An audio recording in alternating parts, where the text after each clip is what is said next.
Hello everyone. In this video I am going to demonstrate radio frequency harvesting technique. As you can see here, this is a coil, RF frequency receiver coil.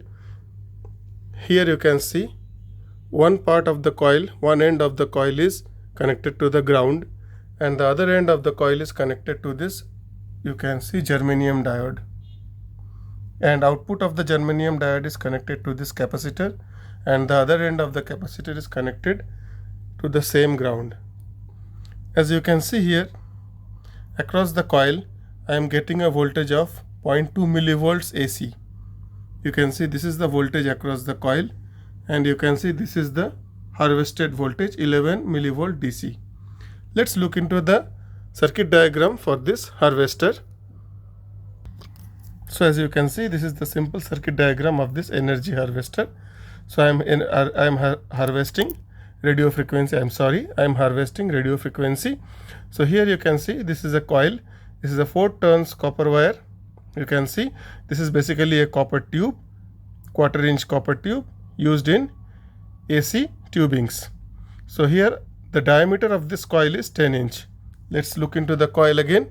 You can see this diameter from here, from this point to this point, the diameter is 10 inch. Okay, and this is, you can see this is copper wire, copper conductor, basically a copper tube, quarter-inch copper tube.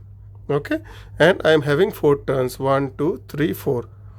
You can see very clear view. I am having 1, 2, 3, 4, 4 turns I am having. I am keeping them little away because there is no insulation.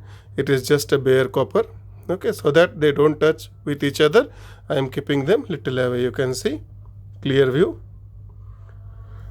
So you can see one end is connected to this common terminal and the other end is connected to the measuring mechanism with the multimeters here. So here you can see when I am receiving RF energy like this, whatever the RF wave is approaching to this coil, this RF wave is here first measured by this voltmeter. We cannot measure it properly because this is an alternating voltage. Okay, and it is cancelling each other. That's why the multimeter also struggles to measure this voltage. Since the voltage is changing the polarity and it is a very low power, that's why this multimeter cannot measure this voltage properly. You can see here this voltage is now 0 volts AC. You can see 0 millivolts AC. You can see. So this is because this signal is very poor and the multimeter is not capable to measure it properly. However, you can see when we connect a germanium diode here, then whatever electrons are being received will be pushed this side. Rather than recycling here like this, it will be pushed this side. And as a result, once the electrons come here, all the electrons will be collected by this capacitor and the voltage here will increase.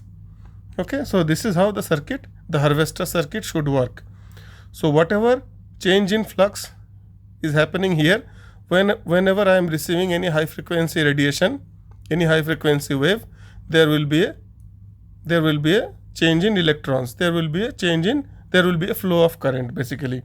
So as a result, the electrons will be flowing just like this. So now when these electrons are passing through this germanium diode, it cannot flow back.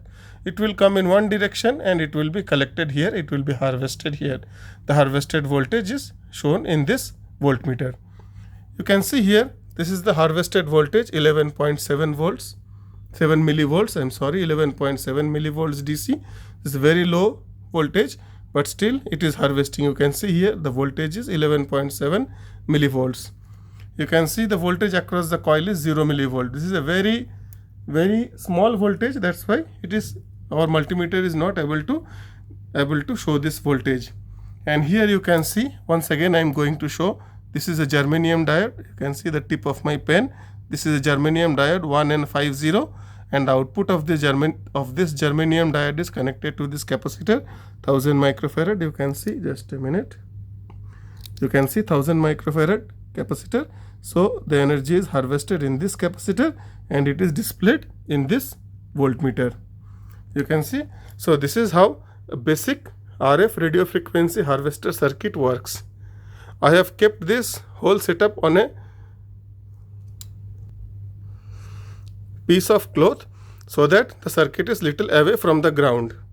I tried to keep it on a table, but since the coil is not very stable, it is falling. So that's why I had to make the solution like this. The setup I had to make like this. So in the next video, I am going to demonstrate further the RF frequency harvesting techniques with different types of coils. Till then, thanks a lot. Thanks for watching. Please watch the part 2 of this video. Thank you so much.